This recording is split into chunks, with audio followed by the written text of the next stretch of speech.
Hi, I'm Eric Glotzer. Thanks for tuning in.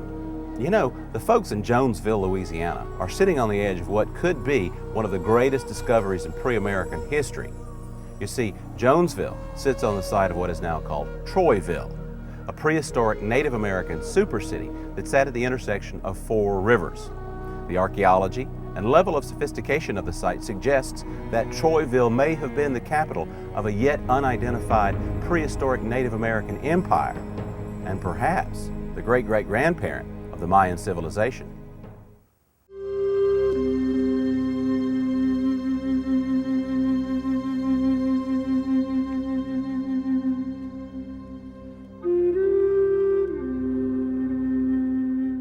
Jonesville is the home of Troyville, and Troyville was a site of multiple Indian mounds that were constructed here.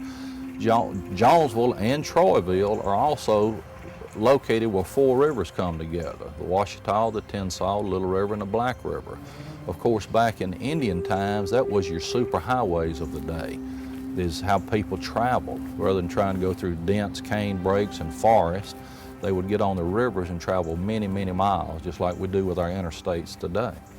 So at the site of Jonesville, we have the multiple Indian mounds within a triangle around, surrounded by two sides by the rivers.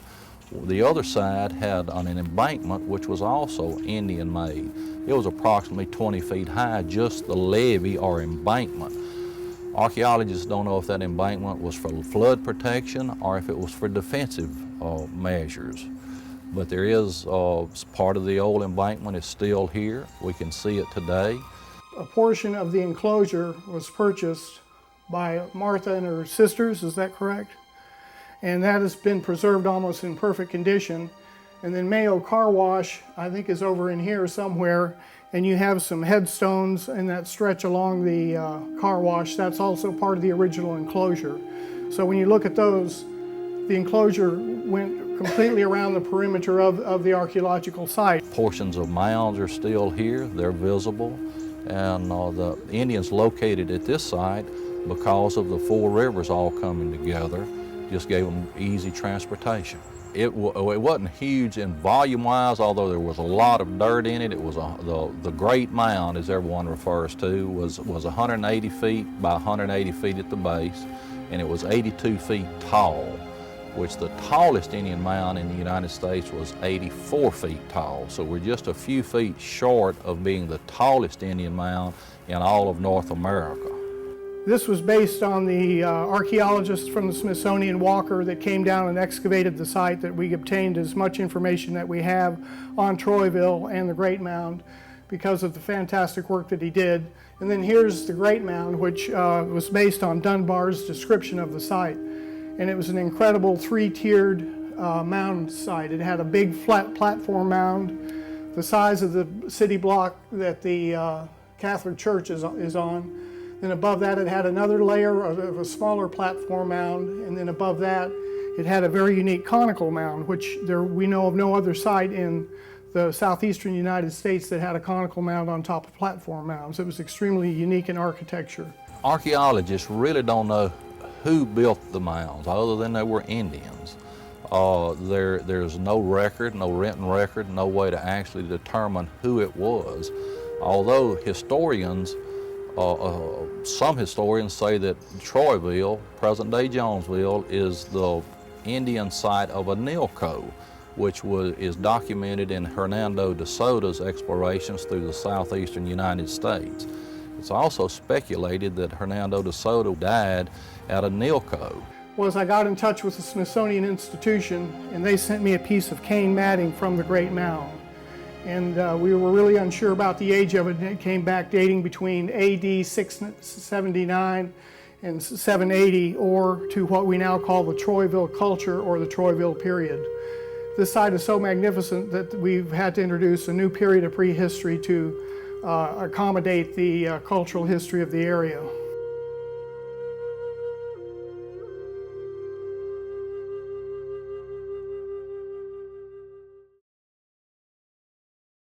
The folks in Jonesville, Louisiana are poised to uncover their prehistoric past.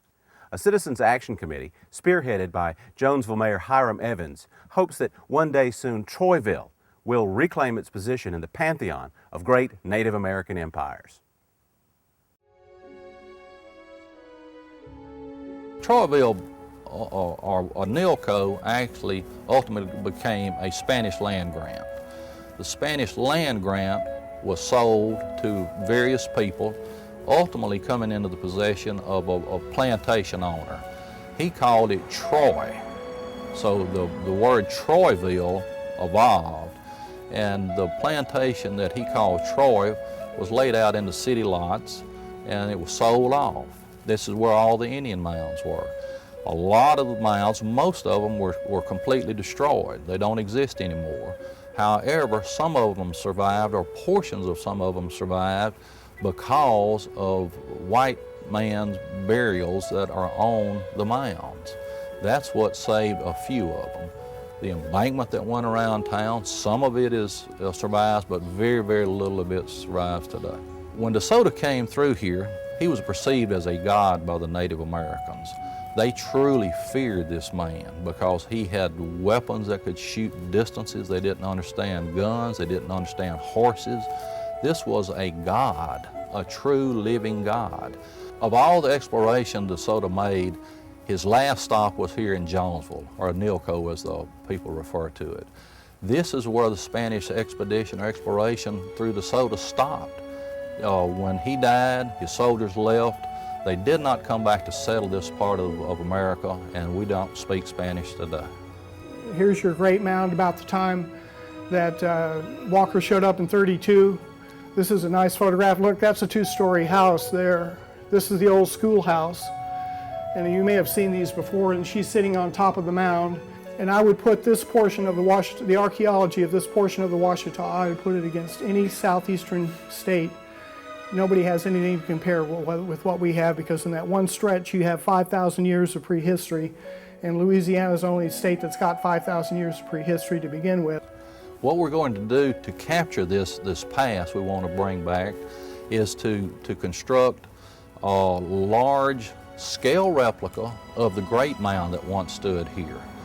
We're going to be able to use the actual great mound dirt that was taken and to be used to build a bridge approach. We're going to be able to take some of that dirt and build a large scale replica of a three-tiered mound like the Great Mound was, and we'll erect the replica on Highway 84. It'll be almost like a living billboard. It will catch people's attention, and they'll see enough to want to pull in to learn more about Jonesville's history and Jonesville's future. This project is good for Jonesville because of basically two reasons. Number one, it's the historical foundation of Jonesville when you look back, over the years.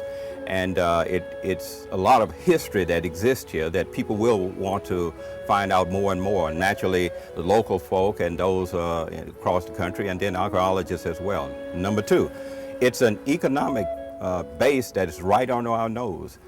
It's an opportunity for us to look into creation of a museum where we can share with the world the history that exists in this area here. Naturally, it's an economic opportunity because tourism creates dollars. Dollars spent locally, helps the economy. So we're looking forward to it.